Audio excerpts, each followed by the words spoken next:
Hi, and welcome to the show where we share the stories of the many who intersect with our healthcare system but are rarely heard from. My name is Kevin Poe, founder and editor of Kevin MD. Today in the show, we have Syed Nishat.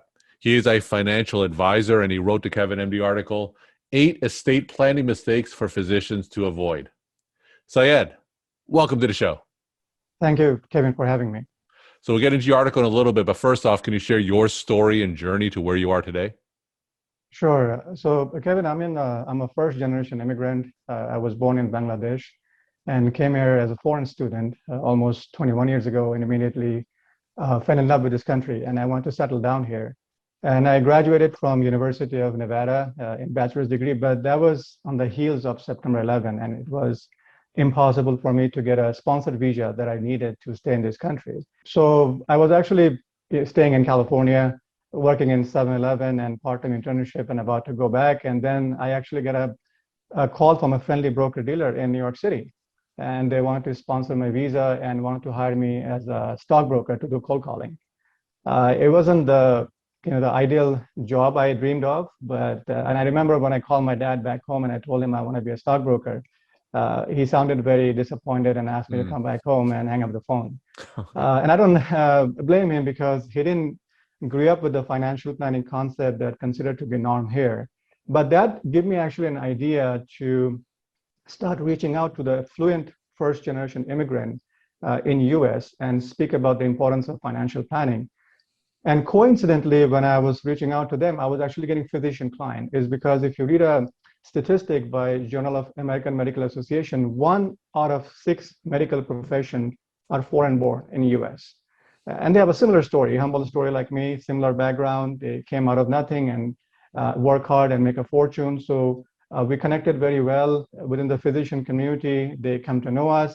And in the same company I met my business partner, Adil Zaman. He's from Pakistan. We have a similar background. And we figured out the best way to serve this physician community is becoming a fiduciary. We realized that one thing physicians don't have is time. So we came up with a team of experts from CPA, actuary, attorneys, created a team and formed Wall Street Alliance Group in the year 2010. And it's been more than 10 years. And now we have over 300 million asset under management, and we're providing wealth management solution across the United States for physicians. Now, from all your years working with physicians specifically, what do you see are the biggest financial mistakes that they're making?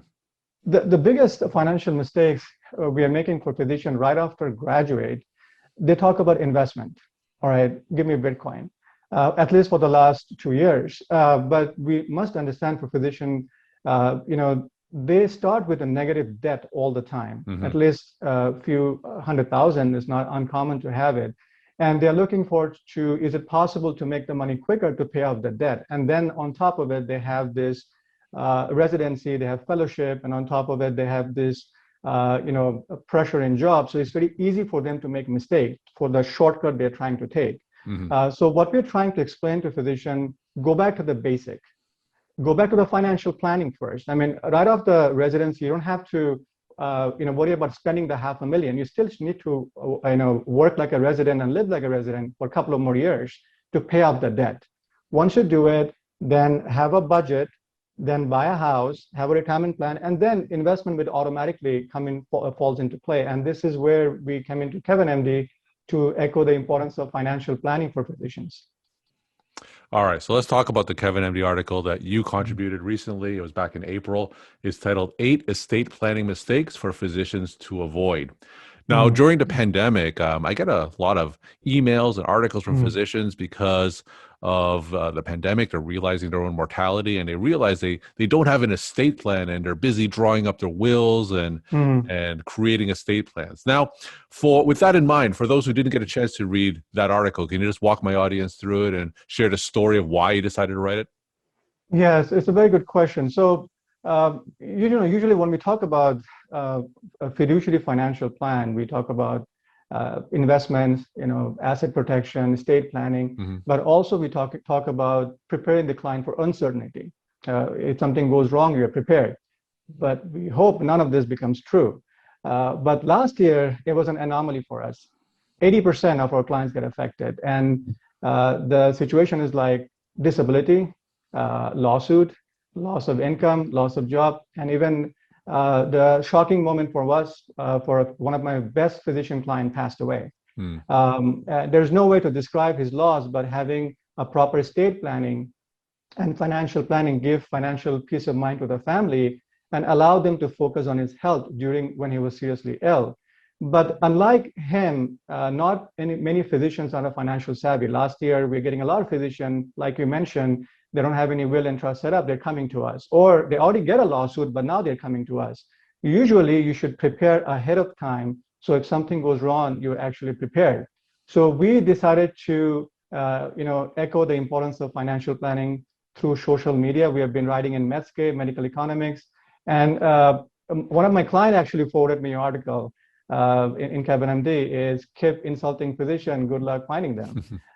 And they resonate with them. That's a fact. And when we talk about fiduciary advisor, one thing we cannot quantify for physician, okay, what are the other challenges you're facing?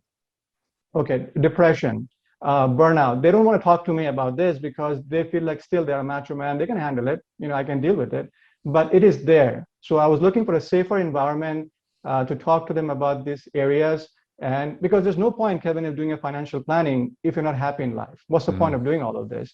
So Kevin MD, we believe it's a two-way street for us that we can actually echo the importance of financial planning, and we can take the videos that your audience are actually openly talking about this and share with my clients so we can have a fruitful conversation and a meaningful life. And that's why we actually came to Kevin MD and start to write articles about the estate planning mistakes physicians make. Why did you go a little bit deeper into the article? So if a physician already has an estate plan or is thinking about starting one, what are some of the mistakes and red flags that they should be looking out for? So I'll just talk a little bit detailed, obviously not all 8 points.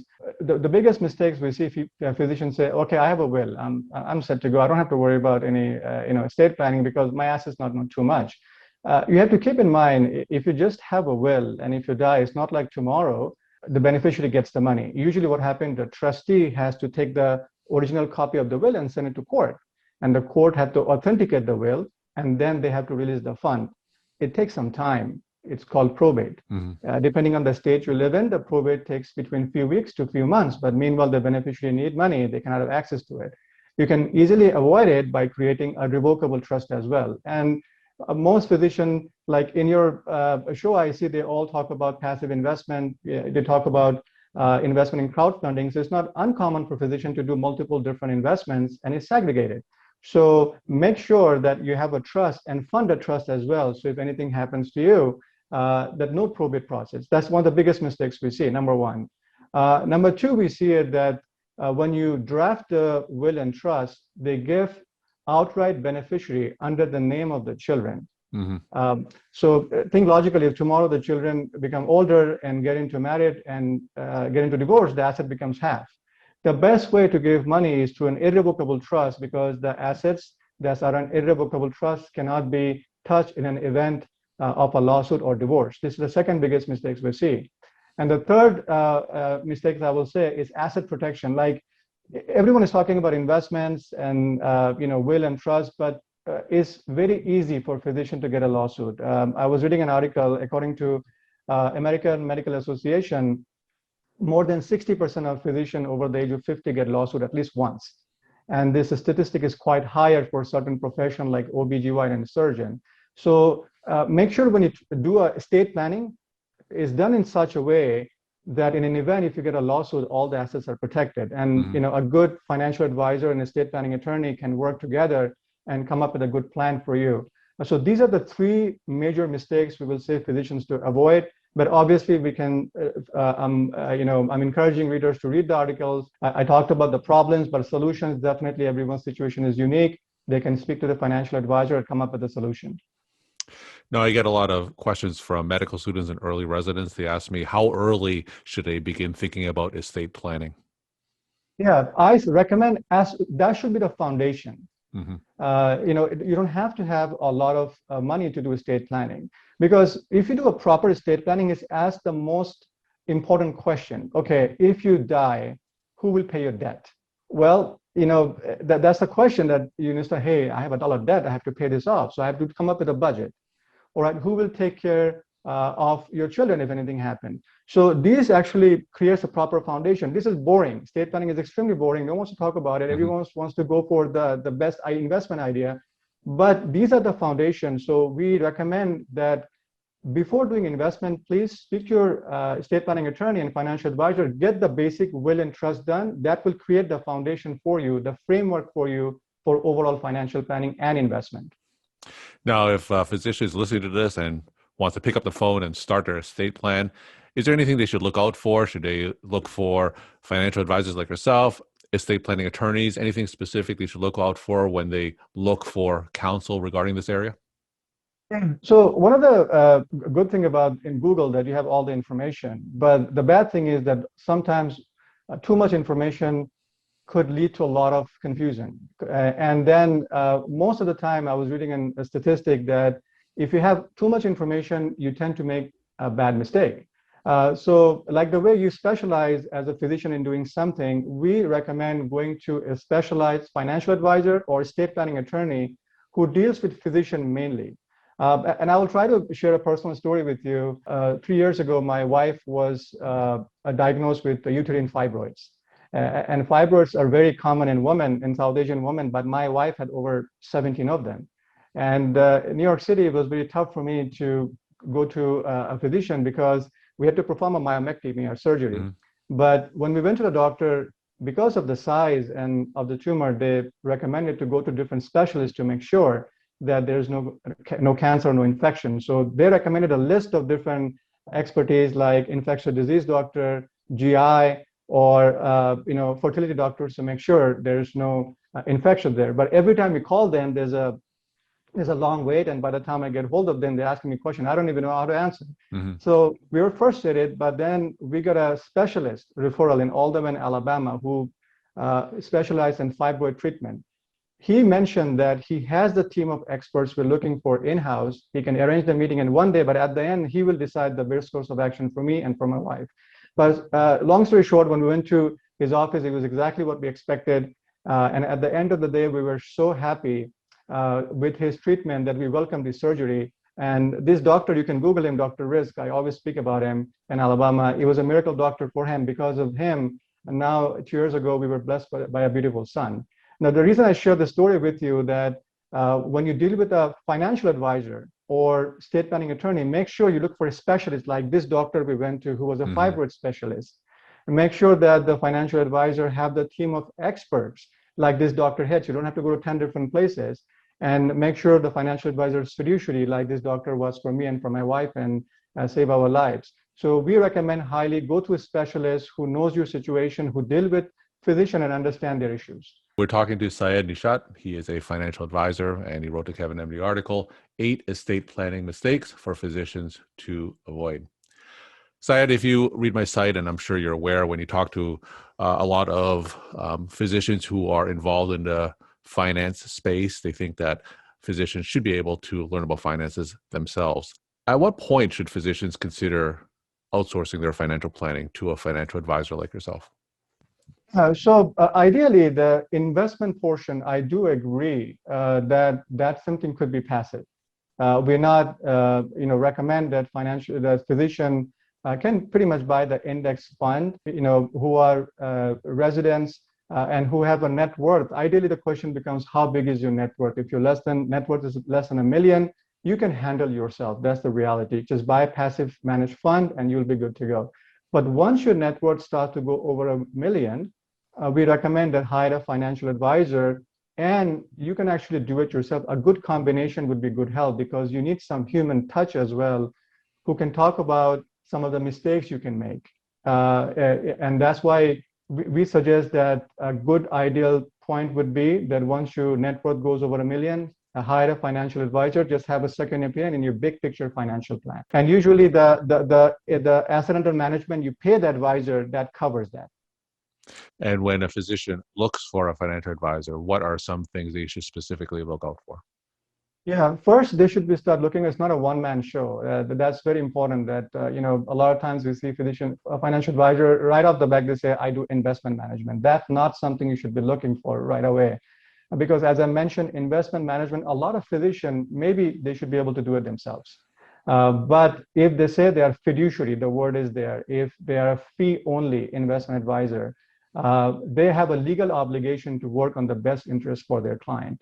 And they are SEC registered, check their background in FINRA to make sure there's no complaint, no lawsuits, it's clean. And then you can vet them, and you can see that if they're a thought leader and talking about financial planning, whether they're just talking about some great investment ideas, and also speak to them about their background and see how long they have been doing it, what their investment philosophy is, ask the question. And then actually, we also recommend actually start shopping around a couple of financial advisors and get a quote and try to go with the best one you can find. And my final question, what's your take-home message that you want to leave with the Kevin MD audience? One take-home message I will leave, that one concern we have is that the physician community, we believe, are not aware of some of the new changes are coming by the Congress, the new tax law that's about to pass, and that will have a detrimental effect, both in estate planning and both in income planning, if it's not done properly. Just to give you one idea, that nowadays in CNBC, you're talking about, maybe listening, that the Biden administration just passed about $2.8 trillion infrastructure bill. And whenever you have a bill like this, the question is how you're going to pay for it. And the best answer is, or simple answer is by raising the taxes. Physicians who make over $400,000 will be affected the most. The taxes will go up from 37% to almost close to 40%. And the state tax, we are seeing that the Biden administration is talking about removing the step-up basis in state planning. Mm-hmm. Obviously, I won't be able to cover what does it mean in detail, but just to give you an idea what step-up means, let's say I buy Apple shares at $100, stock goes to $200. I die, my 2-year son inherited, his inheritance price is $200. That's called step-up in basis. The government is talking about completely eliminating it. So if I die, it will be a sale to my state immediately, and there's an income tax that will be due. So the whole idea is to pay for the $2.8 trillion bill the government is talking about, which I understand. And it is not uncommon for physicians to make over $400,000 if husband and wife both working. So make sure you speak to a financial advisor, not about just estate planning, the tax planning as well, and income tax planning for the estate planning. And a fiduciary financial advisor should be able to take a look at the 360-degree angle in your overall financial plan, and based on your need can create a customized financial plan for you to make sure that you are in the best position possible. Well, thank you so much for sharing your time and insight, and thanks again for being on the show. Thank you, Kevin, for having me.